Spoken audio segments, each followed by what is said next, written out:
Assalamualaikum dan salam sejahtera kepada semua pembaca berita politik semasa. Semoga hari-hari anda dalam keadaan baik dan sentiasa diberkati.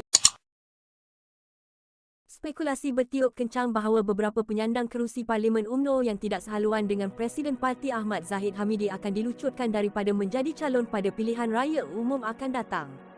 Bagaimanapun, penyandang kerusi Ketereh Anwar Musa memutuskan untuk bertenang dan tidak marah-marah atau mengamuk jika digugurkan kerana terdapat banyak pilihan untuk ahli politik sekarang, termasuk parti kerajaan lain. Ini berbeza dengan penyandang kerusi Arau, Syahidan Kasim, yang mengumumkan bahawa semua pusat operasi BN di kawasan itu akan ditutup selepas khabar angin bahawa dia akan digugurkan timbul. Bercakap pada sidang media hari ini, Anwar mengakui tersebarnya khabar angin bahawa dia mungkin tidak akan dipilih untuk bertanding bagi penggal ketiga di Ketereh. Dia berkata, kerusi itu difahamkan telah diberikan kepada Ketua Puteri UMNO bahagian Ketereh Mazwani Ardila Arifin tetapi tidak pasti sama ada dia menerimanya atau tidak. Anwar berkata bahawa dia tidak perlu membuat sebarang spekulasi mengenai pemilihan calon pilihan raya BN dan proses itu harus diserahkan kepada pucuk pemimpin parti dan gabungan itu. Soal calon macam saya kata bukan benda yang harus kita minta-minta, lobi-lobi. Kalau kita difikirkan oleh pucuk pimpinan atas apa juga asas pertimbangan maka itu kita hanya alat untuk parti memberi watikah dengan logo parti kita masuk.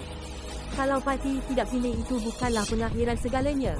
Tetapi itu juga tidak menyekat kita nak bertanding, kita boleh juga bertanding, beli borang, bayar deposit, semua orang boleh bertanding. Dari sudut kita sebagai ahli parti, bagi saya pendirian saya tidak akan lobi, tidak akan minta, tidak akan merayu. Kita serah bulat-bulat kepada parti dan saya difahamkan malam ini ada surat jemputan majlis pengumuman jadi saya fikir ahli-ahli parti terima sajalah apa yang parti putuskan, katanya pada sidang media di Kota Baru, hari ini. Anwar juga menasihatkan mereka yang tidak terpilih supaya tidak menggelabah seolah-olah menjadi calon adalah segala-galanya. Yang penting berkhidmat kepada rakyat, kita jujur, jalankan tugas sampai habis. Yang penting hati nurani kita adalah jelas, katanya.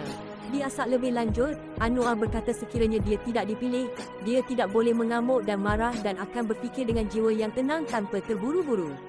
Pilihan itu banyak. Sekarang kalau tidak duduk dalam parti kerajaan pun, di luar pun ada parti lain juga parti kerajaan. Ini kerana senario politik nasional sudah berubah. PAS pun parti kerajaan, Bersatu pun parti kerajaan. Semua di bawah Perdana Menteri yang sama. Tepuk dada tanya selera, katanya lagi. Anwar adalah antara pemimpin UMNO yang lantang mahukan parti itu bekerjasama dengan PAS dan Bersatu.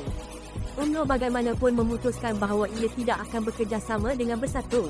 Ketika ditanya sama ada dia ada menerima lamaran daripada parti lain untuk menjadi calon, Anwar berkata beliau masih milik UMNO.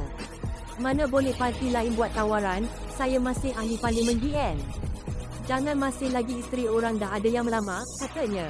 Selain Anwar, pemimpin lain yang disebut-sebut bakal dipecat termasuk Syahidan Kasim Arab Nur Omar, Tanjung Karang Tajuddin Abdul Rahman, Pasir Salak, dari Adham Babak Tenggara, Halimah Muhammad Sadiq Kota Tinggi, Zahidi Zainul Abidin Padang Besar, Muhammad Salim Sharif Jempol Ismail Abdul Muttalib Maran dan Mastura Muhammad Yazid Kuala Kangsar. Sebahagian besar mereka dalam senarai itu pernah berkhidmat dengan Ismail Sabri Yaacob sebagai menteri atau timbalan menteri.